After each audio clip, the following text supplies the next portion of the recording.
and gentlemen, Cebu Safari and Adventure Park proudly presents the Bird Show. Introducing our host for today, Mr. Andrew. So hi everyone, good afternoon. Did you see our group of pigeons? Did you know that pigeons were used as a messenger to carry out messages to our friends, families, and loved ones? Now ladies and gentlemen, just relax and enjoy as our flying friends are going to show us amazing tricks, awesome stats, guest participation, and important environmental message. Now are you ready to be engaged with our flying friends? Alright, to start with, let me call my partner on stage, Miss Debbie, to welcome our blue and gold macaw named Amigo. Now, Amigo originated from South America and he inhabited in the rainforest of Brazil. And by the way, Amigo is a very responsible bird and he loves to see his environment clean. And first, you pick up the plastic cup. What's the next thing you'll do? Open the beam and jump it inside. Bird. And for the second one, you pick up the Coca-Cola can. Walk all the way and drop it inside. Nice. For the last one, please. And you pick up the paper, walk all the way and drop it inside. Now see if the birds can do, why can we, right? So always put your trash in the trash bins because as we all know, cleanliness is next to godliness. Now everyone, Amigo together with his flying furry friends has something to tell us. So welcome to Cebu Safari's Bird Show. Now ladies and gentlemen, from the jungle of South America, now here comes our flying macaws.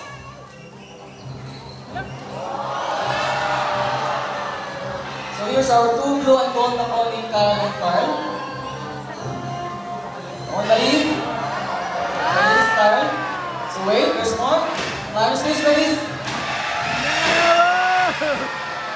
So we have a total of 6 blue and gold macaw named Harry, Hardy, Tony, Kyle, and Carl, and a 1 green wing named Ringo. So macaws are very adaptive. Whatever environment they are in, it becomes quite normal for them. And if they surrounded with many people, they will accept many people. And their diet, they love to eat varieties of seeds, fruits, and vegetables. And they also have a powerful beak that can crack hard-shell nuts. So we have a total of 370 species of parrots around the world, and they are the largest, or macaws are the largest. And I guess it's time for them to go back home to get more food. So a round of applause of our flying macaws. So now our next bird is a very special and intelligent bird. But I need your help to call our next bird. So can you say Jumbo? Jumbo! One more, can you say Jumbo? Jumbo! Alright, come on stage with me. And here's our another dreaming macaw named Jumbo. Hi buddy, can you wave at them? One more. Hi everyone, so macaws have a very long tail and feathers. And it can grow up to 3 feet from head to tail, and the tail can reach up to 2 feet. Now Jumbo will going to show us his beautiful tail. Turn around, buddy. Good bird. One more. Nice. One. It's over. So we can see most of their colors outside of their body, and this color underneath their wings. Now I'm gonna show his wings. Wings. One more. Good bird. So macaws' feet are zygodactylous, meaning they have 2 toes that points forward and 2 toes that points backward. And those who use their beak to hold up things and climb. So Miss Nelly has a ground nut and he will place it inside the plastic basket and pass the reward for Jumbo. Now let's see how Jumbo will get this reward. So he carefully lift up the plastic basket and get this reward. So we are using the reward system to reward the intelligence of our birds. And as I've said earlier, that Jumbo is a very special and intelligent bird. Wanna know why? Why? It's because Jumbo loves to go to school, to the bird school. So we prepared 2 tests for Jumbo and we will be having a spelling test. So we have here 5 animal pictures. The zebra, the horse, the tiger, the camel, and the snake. And I want you to choose one animal picture. So what will you choose? Tiger. Alright, let's have Tiger with Miss Jen. So while Mr. Chris are preparing the Jumbo letters, let's make a short interview with Miss Debbie. So Miss Debbie, how are you today? Fine. Alright, you're fine. So Miss Debbie, where did Jumbo originally came from? South America. South America, but he wants to stay in the Philippines, right? Yes. Alright. So I guess Jumbo letters are ready? What is the answer of what is the spelling of the tiger breed? Look at the picture. No mistake. For the first letter, you pick up the letter D. Good bird. For the second one, Billy. And you pick up the letter I. Nice. For the third one, no mistake. Good. And you pick up the letter G. Good bird. For the third one, Billy. And you pick up the letter E. Nice. For the last one, you're good. And you pick up the letter R. So the spelling of the tiger is T-I-G-E-R. So I guess it's too easy for Jumbo. Now let's try to make it difficult. Let's do the mathematical test. It's an addition and I want you to choose two numbers between 1 to 10. And just yours now. Decide. 7. 7 plus, higher than 7.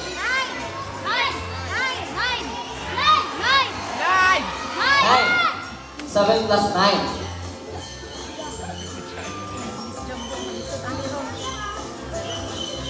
So, Miss Debbie, what is Jumbo's favorite food? Variety of fruits, seeds, and vegetables.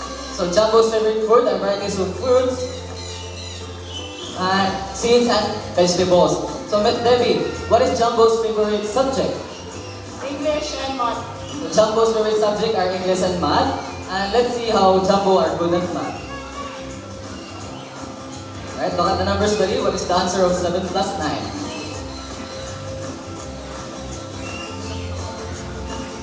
Careful. For the first number, you pick up the number 1, good bird. For the last one, and you pick up the number 6. So the answer of 7 plus 9 is equals to 16. Is it correct? Alright, now a round of applause to our Greenwing Makoni, Jumbo. So at this time, I need 2 volunteers. And I guess it's ready.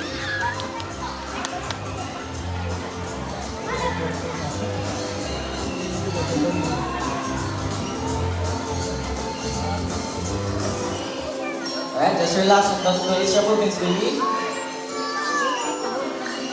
Alright, just relax. Are you ready? Ready na siya, ma'am? Alright, now ladies and gentlemen, I want you to meet our cute second-year named Bunny. What, Bunny? You're in the wrong way. Come on. Go to ate. Come on, Bunny. Closer. Yes, Bunny is a shot.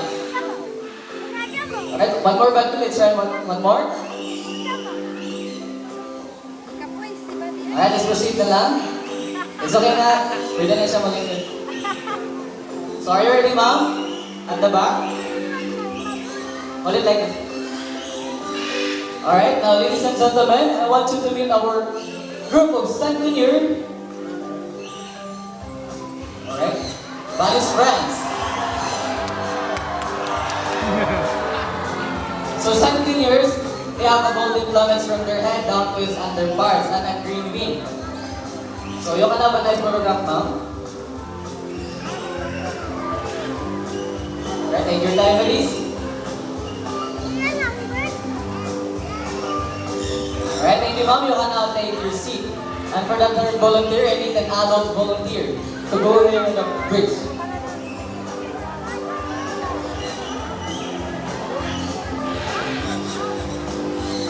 Okay, Grant? What will you choose? Right, go in the bridge now.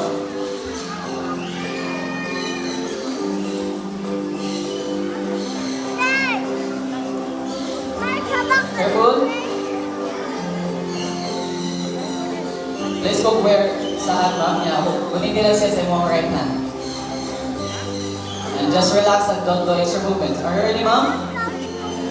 Alright, now ladies and gentlemen, I want you to meet our couple bird named Ding Dong. So 17 years are monogamous type of bird. That means they only have one partner for a lifetime. So if their partner dies, that's the time they will find another mating partner. Alright? Thank you, ma'am. You can take your seat. And for the last volunteer, I need an adult volunteer with the money. What will you choose, Mia Grant? So our staff will choose. Adult volunteer. Alright, can you go ahead and stage, ma'am?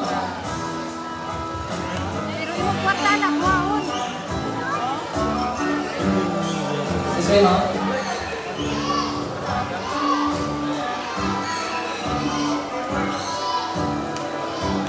So let me ask you a question. What is your name? Girly. So, do you have your money with you? And can you show it to the crowd? So, Miss Girly, you have 100 pesos. So, can you fold it 3 times in the same direction? Alright. And hold it like this. And stretch your arm. And just relax and don't do extra movements. Alright, so we have a bird and his name is Sunny. Coming out, Sunny?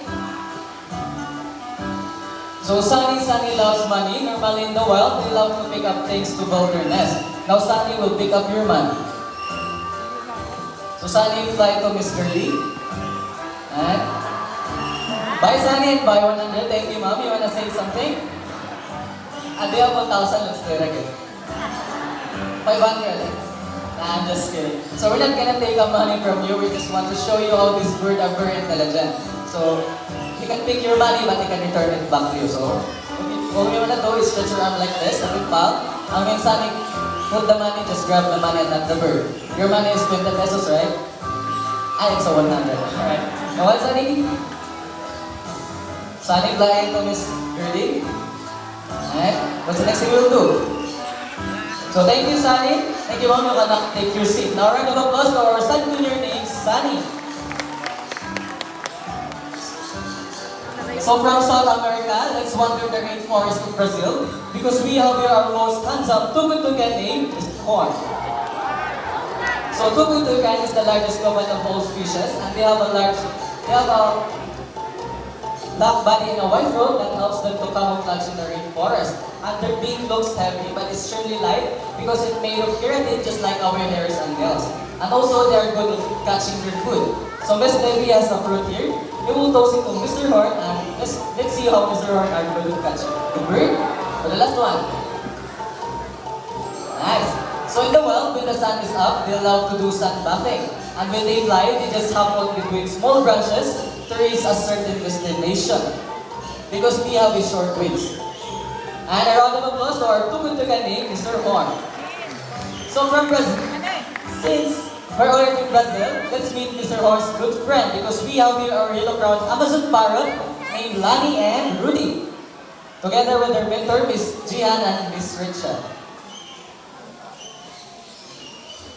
Thank you, Mr. Endo. Hi, everyone. Good afternoon. This is yellow-crowned Amazon parrot named Lani and Rudy. Yellow-crowned Amazon parrot is the most common Amazon dog that's talking ability and playfulness. That's right, and maybe is to countryside of what they heard every day. Okay, everyone, say hi.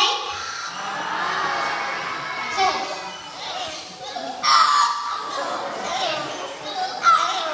Okay, Miss Jihan, what else they can mimic? They can mimic the different sounds of animals like a rooster, a cat, and a dog. And also they can mimic a telephone ringing. Okay, start chorus, start voice. Cockroach! Cockroach! How about a cat? Okay. Rudy, what is the sign of the dog? Bark.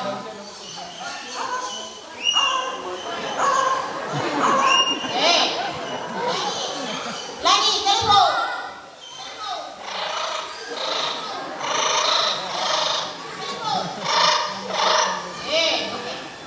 Rudy, what will you do when you see a pretty girl? What?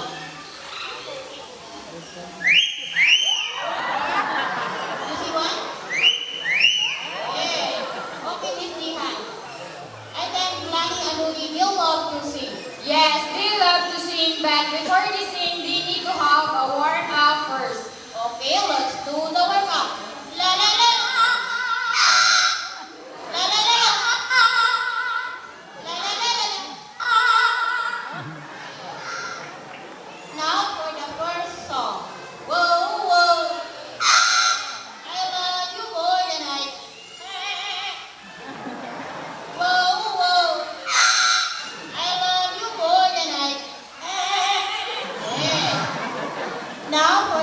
song, let me ask for so celebrating the birthday today or this month.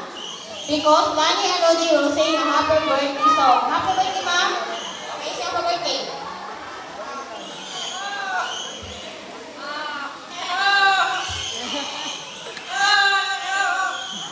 One more.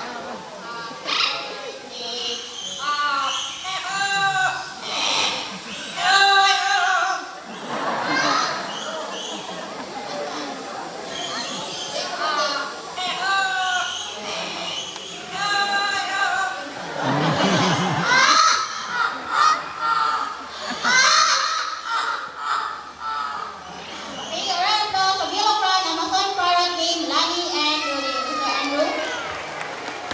Thank you, Ms. Michelle and Ms. Gian. So since you already witnessed the extraordinary skills of our cute and fluffy bird, now it's time to meet some ferocious raptors, our birds of prey. So our birds of prey are going to showcase an extraordinary hunting skills and flying stance. And here's our first bird of prey, our Brahmani kite named Lighter. So Brahmani kite are locally known as Bandog in Bisaya and Lawin in Tagalog. And their diet will include small mammals, reptiles, and birds. And let's proceed to our second birds of prey, a diurnal birds of prey. So diurnal meaning they do their hunting at daytime or they are more active during at day. And with that, we need this lure handled by Mr. James. So the lure serves as a real food or a real prey. Now ladies and gentlemen, keep your eyes alert to our Philippine hawk eagle named Hunter.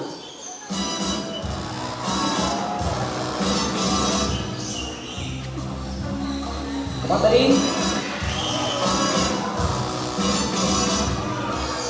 So Philippine hawk eagle is under the red list of IUCN as endangered species stricken by habitat loss. And we have here Miss Debbie, he has the real food or a real prey. An exchange of the lure because hunter will not let go of the lure without an exchange.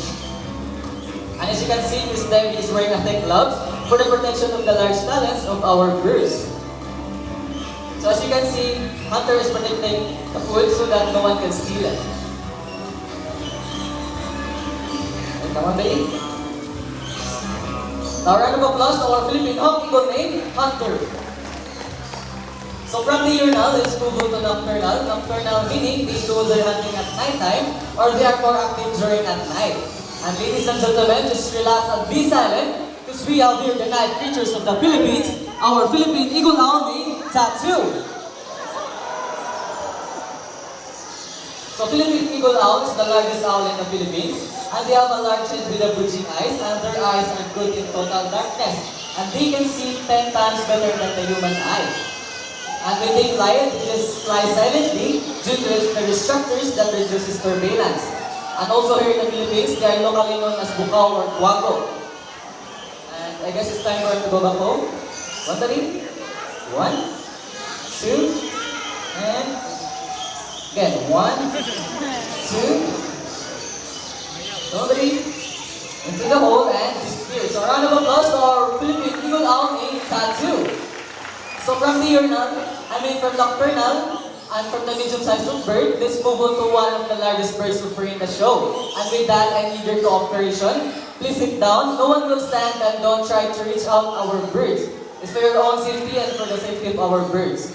So again, please sit down. No one will stand and don't try to reach out our birds.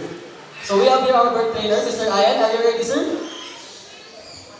Alright, now ladies and gentlemen, for the grand finale, keep your hands up high to our white-bellied eagle named Marina.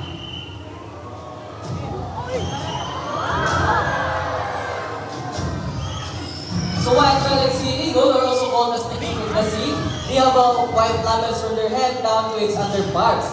And their back and wings are dark gray in color. And they are also monogamous type of bird. That means they only have one partner for a lifetime. Are you ready to take off your family?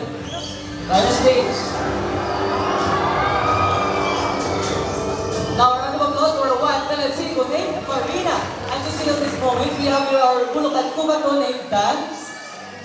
Now we're flying lorries all the way from Australia. So we have 3 types of lorries, the dusky lorries, the chattering lorries, and the red-blow lorries. And to make it more memorable, we have the symbol of love. Peace!